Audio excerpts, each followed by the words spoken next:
This is the Content Strategy Insights podcast, episode number 156. Designing the web's largest business-focused social media platform is a complex, highly collaborative endeavor. At LinkedIn, Stephanie Lucas and her colleagues pay particular attention to crafting experiences that instill trust for the platform among their members. Content design plays a key role in this effort. Stephanie's recent move from a trust advocate position into content design highlights the close alignment between trust and content.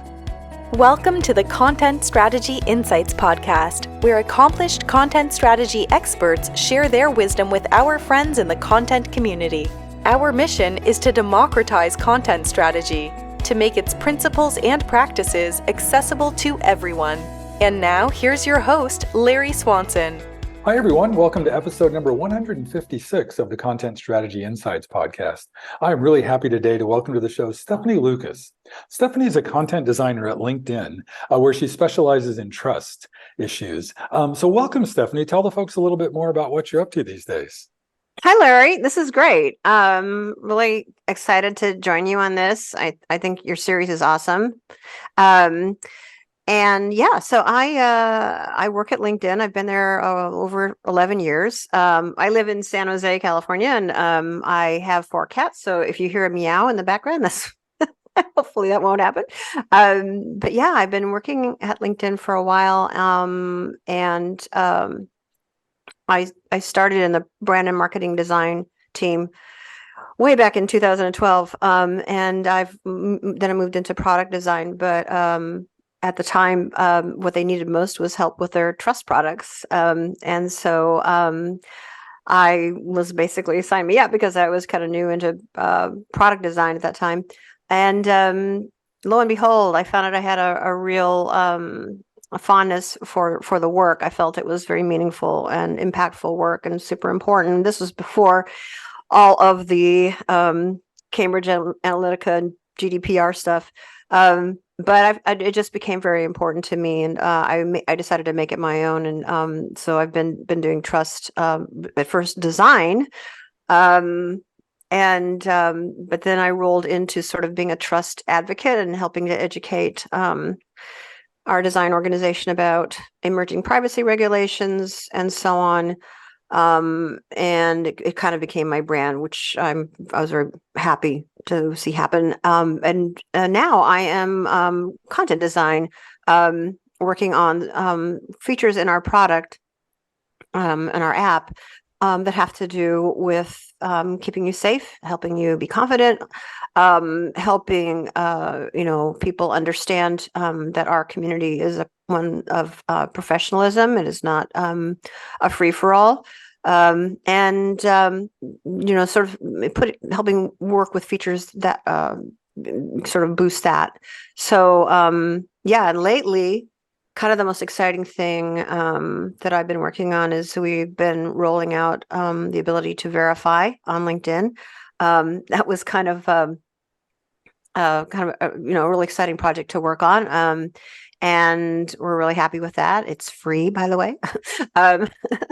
So that's kind of what's going on. And what I really, really like about doing content design for trust is I have this kind of weird glitch in my head where I really like things that are just hard and complicated and borderline chaotic in terms of the fact that it's really hard to talk about privacy stuff and all of these really complex systems that since the dawn of Web 2.0 at least, that's sort of become part of the internet. Explaining that is really hard, and I love that. So that's kind of my eternal fascination with this. The way you just said that is fascinating to me, because trust is something you probably don't want to have to explain it. It just needs to be there, right? It's very hard to quantify. In the first place, it's very hard to come up with a metric for trust, right? You can. There are industry surveys that come out. We've always been in the top or close to the top in terms of the annual digital trust report. But yeah, other than that, it's you can't. It's not about engagement. It's the opposite. Not the opposite, but it's like trying to get people, what they need quickly without having to live in settings forever, right? So it's just a whole different deal. It's really hard to measure trust. It's kind of one of those things like it when you see it, but it's really hard to explain it. Exactly. But one of the ways, so given that, and that makes perfect sense, the way you just said that like it's going to be kind of fuzzy and difficult to measure, but you can still, you've done this thing at LinkedIn called Rise, this initiative to help people internally understand how to design better to instill trust in folks. Can you talk a little bit, because I'm fascinated by this project. I'd love to hear more about. Yeah. So yeah, I think it was back in 2018. So LinkedIn. So first thing I have to do is take a step back and say, as a social network, LinkedIn is very unique in terms of that it is your reputation, your livelihood is tied up in your presence and your activity on LinkedIn. So unlike other more casual or leisurely social networks, we are, very knitted to your reputation and your livelihood. So, and I believe it was in 2018, we came out with, the company came out with these 5 principles of trust, like members first and clarity, consistency, and control. And there's 3 others. And these are wonderful. And it was just so key. And this is key to the, building of the framework that you just referenced for our design, for the user experience design organization, to have leadership, C-level leadership, establish an actual principles of trust, because we realize it's an existential proposition for us, right? Well, my manager at the time and I sat together. We're like, we're very excited about these principles, but they don't translate into how you execute the work per se, right? There's a lot of interpretation kind of still, and we don't want, when we're having conversations with our product partners that are very gung-ho to get to market, we don't want to have to be interpreting these things on the fly. So we need a framework. We need a way we need a how. The principles were the what. We need a framework for the how. And so we started talking about how do we build this framework to help designers understand in the moment what's probably the best thing to do. We decided to think about it. Well, first of all, we pulled together sort of this kind of, dedicated workroom where we're in there trying to figure it out. And from the get-go, obviously, we all know as designers that the strongest start you can have is to involve all your cross-functional partners. So we had engineers, we had product managers, we had our legal partners, we had research people, we had all parties in the room participating, and we're so grateful for that. A lot of times it's scary to bring cross-functional partners in because you're going to think they don't see it the way I see it, but that's so misguided. Like, you have to be able to see it how they see it. Everybody has to see it how everybody sees it, right? So we decided as we're in the room that we wanted to go at this because we were user experience designers, we wanted to go at this from the point of view of our members' experience. And of course, at LinkedIn, we say members, we don't say users, but if you hear me say members, that's what I mean. So we wanted to look at it from the members' experience. In that case, so we sort of identifying our pain points. What do we think our member pain points are? Well, we have, support tickets, and we have, voice of the member stuff and all the, kind of data we could bring into that. Or we have our user research partners as well. We role played. We said, I wish we could do this when this happens, kind of thing. We did all that. And we sort of started affinity mapping all our stickies into kind of areas of focus. It might be preventing account abuse, or it might be, and even we took equity and accessibility into account as well into all of this. So my manager and partner in this, Andrew, was saying, we need to come up with an acronym. That's how that's how things get used. And it was always top of mind for us to make this thing sustainable, and useful. So we played around with acronyms. We had one that was like STAR, and we workshopped that to, we ran that past our entire design all hands. And we said, tear it apart. They did. And we went back to the drawing board with that new information. And eventually all of us are in the room, and we're sort of like working these different acronyms, these concepts that represented these kind of affinity maps, streams of thought. And RISE is what we ended up with. So RISE means, and it was kind of funny. It was one of those magical things where you just want to be there when this thing happens, like rainbows, and like, oh, this is it. We found it. So it's stands for respected. We want our members to always feel respected. That means we don't put our goals ahead of theirs ever. We want them to feel informed. That's the I. So we want people to have a fair understanding of what's happening with their data and how they can take steps when things don't go right, and so forth. Safe, that's the S, and safe doesn't just mean physical safety. It can mean safe from making a financial mistake or something like that, or your reputation is safe. And then lastly, E is empowered. We give people what they need quickly and get out of their way, let them get back to what they're really on LinkedIn for. So that's RISE. And I will tell you, this has stood the test of time. It has been broadly used. And the reason we're very strongly believe the reason it's broadly used is because we started with the village mentality. We had everybody, and we openly, road showed it, to review it, like give all the product, managers, like, check this out, give us your feedback and everything. We got feedback, and we made incremental adjustments, but it worked. When you look at where we are right now, so it was kind of its origin story was more in the there's the cat,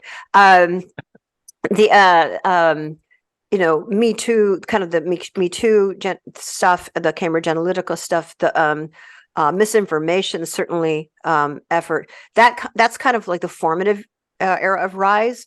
Now, though, with 5 years of RISE, we've got generative AI stuff coming in. Every new emerging, we know the questions to ask at this point. That's the main thing. RISE helps us know the questions to ask. As you say that, I'm thinking, because RISE predates those, like the Me Too movement, the Cambridge Analytica stuff, and all that. So when those happen, you're not caught off guard. You're like, well, no, actually, RISE was a bit after that, but it was right kind of like built on the conversations and the kind of independent kind of solutions that we had. Mm-hmm. And actually, that's why we decided that we need a framework. Right, because we can't keep reacting to these things.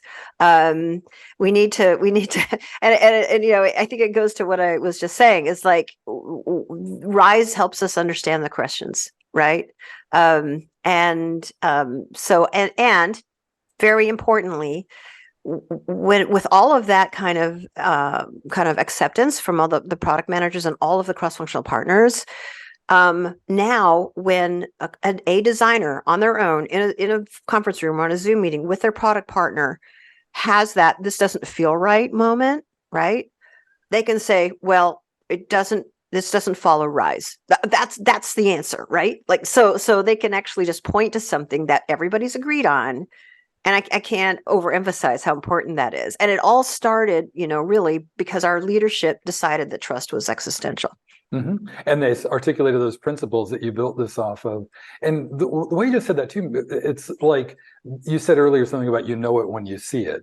And so people, it's sort of like a little mechanism to give people something to hang. They get like, this doesn't feel quite right. Oh, that's right, RISE. This doesn't inform people, so it doesn't comply with the I, or something like that. Is that sort of how it works day to day for the? Is it? Yeah, mostly... I mean, everyone is going to be. Every case is going to be different. There's going to be some that I think of. I think probably the R does most of the heavy lifting, because I really wish every single you know, current software company had, had something where, respect is it's like the first letter in the acronym they're using, because it's so important to remember who's in charge here. Our members are in charge, right? So right now, in fact, the industry is in a very big COVID. We came out of COVID like a shotgun, right? Like, just people want to just get back to market, and just so many companies right now are racing, solutions to market. We are still in that very important. We still have to be in that very important mindset of remembering who our users are, and how important it is to respect them and what they need, and not sort of like insist or drive our product ahead of what users are asking for, what's good for them. So I think this moment, RISE is needed as much as ever. Exactly. And the way you just said that too, that like that kind of post-COVID dynamic of like, boom, okay, let's get going. Things are back, let's move it. And then you mentioned earlier the gung-ho product folks who are just, and their job is to ship new features and ship. And we do amazing work, because, we do amazing solutions. Yeah. Yeah. But you had product buy-in. That was part of that giant team of, 100%. So that's, that the age-old stakeholder alignment thing playing out really nicely here. Yep. Yeah, it's scary to do, but you have to. Oh yeah, and you can see the benefits now of like, rather than going like, oh, sorry, we forgot to talk to you. You're like, no, remember we talked about this 5 years ago. Yeah, but the one thing that in trust design, we really do in content design, is like, you can't be an impediment to people, or they'll stop coming to you. Like, if you want to, you have to work as a partner. Yeah, no, that's really interesting too, because like, this is kind of like a similar period where design systems have come to the fore and things like that, where you can't just impose them on people. They have to be, you're kind of like advocating for them, evangelizing them, trying to democratize the principles that go with them. Is that sort of how it works? Yeah, it's help them see the benefit, right? Yeah. Hey, I want to get into just a little bit. I'm sure this applies. It sounds like everybody's using this, but in particular, content design. Like, and you work with the content design team now as well. How just in terms of helping people understand how this applies day to day, like how has this helped content designers in their work to instill more trust? Well, when it comes to content design, so what I was doing is, I mentioned that I transitioned from, trust advocate designer to content design. What I was, in the previous kind of role, I noticed how key content design was to trust. It's so the overlap is almost 100%, right? Because when you have anybody who's a content designer who's listening to this understands that you will have a 15-minute conversation or more over a 2-word button text. If it's not accurate about what's going to happen when this person clicks this button, it's not a trustworthy button text, right? It's and it's just stuff like that, where you want to paint an accurate picture. You want people to not be surprised, unpleasantly surprised. You definitely want to keep it as concise as possible, but in a lot of cases, I like to. In a lot of cases, it's if you're talking about something like consent or something like that, it can get a little tricky to keep it concise, but also make it understandable. One of my favorite examples is if you open up a Chrome incognito screen. I think a lot of people don't even look at the splash screen. They just go to where they're going. You should open that up and look at the text, the wall of text that's there that explains to you what an incognito screen is and what it is not. Um, it's such a simple thing, and it's such a well-intended product to have something that where the browser's not tracking you. But nobody really understands what, like, a lot of people misunderstand it. It's so interesting to see how it takes, a whole page of explanation about what this browser does and doesn't do. So that kind of thing is really fascinating too, because you have to find that line between clarity and conciseness. But the other thing that's really important, trust-wise, in content design is consistency, using the same construction for experiences, because consistency does build trust as well. So it really is interesting how many ways good content and trustable content are the same thing. So I want more content designers to come over into the world of writing for trust. I'm trying to make this sound attractive. No, the way you just said that, we've all been there. Debating for hours over like a word choice and it's in Yes. many of those cases, it's because it seems ridiculous when it's happening. Yeah, it's kind of like, and you've kind of brought to light with the RISE framework, I think, that you have a way to articulate like, it's not quite informing, or, whereas in some of those conversations, at least that I've been in, you're just kind of like, it just doesn't feel right. And you can't articulate it. I'm like, that's never a helpful way to advance things. Yeah. So, and there may, and the other thing too with RISE is, reality is that you may have to emphasize, you might not be able to solve for all four, right?